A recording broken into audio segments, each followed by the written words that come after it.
This is case study 137 in the legal vertical. How an in-market targeting powered lead gen campaign quadrupled a local attorney's caseload in just 4 weeks. The client we're discussing today is a local New York attorney who did have a functioning in-house lead gen campaign before meeting one of our partner agencies. So they weren't completely inexperienced in generating leads for themselves, but they weren't exactly blowing the doors off before we met. The challenges were pretty typical for a mid-sized firm. They needed to attract a specific type of client in need of a very specific type of legal representation, and identifying those very specific types of clients was pretty challenging using traditional targeting methods available to the masses.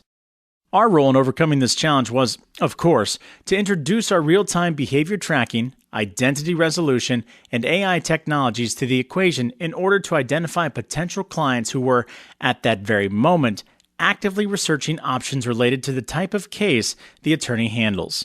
We also took over ad operations through an outsourcing partner who had a funnel in place for this vertical. So we knew that what we were testing and any results we would get would be as a direct result of changing the targeting methods. This simple step had some pretty dramatic results, and they happened almost instantly.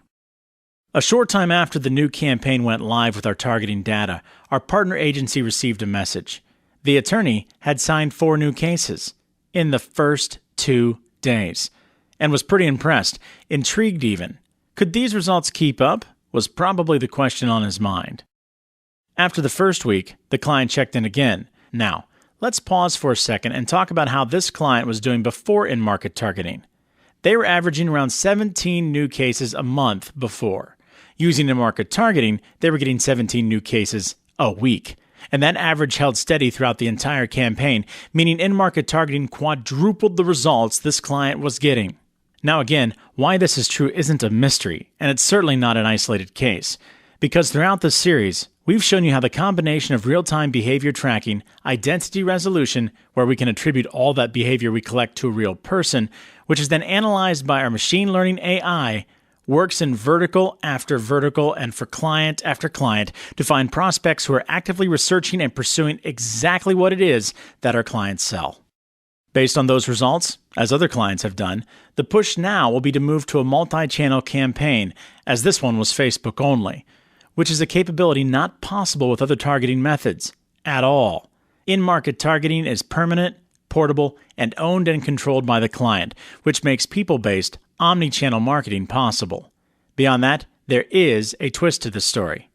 Because our partner agency has found a way to further monetize the first-party data being collected. If a lead, for whatever reason, isn't of immediate interest to one attorney, that doesn't mean they wouldn't be another attorney's perfect client. So when that happens, the agency finds other clients who are more than happy to take the lead and the case and increase their own profits. A perfect example of the many ways you can unlock the profit potential hiding in your first-party data. But what else? How about the impact this kind of success is having on the agency? They used these results and similar results from other campaigns and have already signed 4 additional attorneys in the same vertical, bringing them $25,000 a month in recurring revenue in their first 3 months of partnering with in-market targeting. Not bad for an agency that had 0 clients and was making no money in this vertical before we met.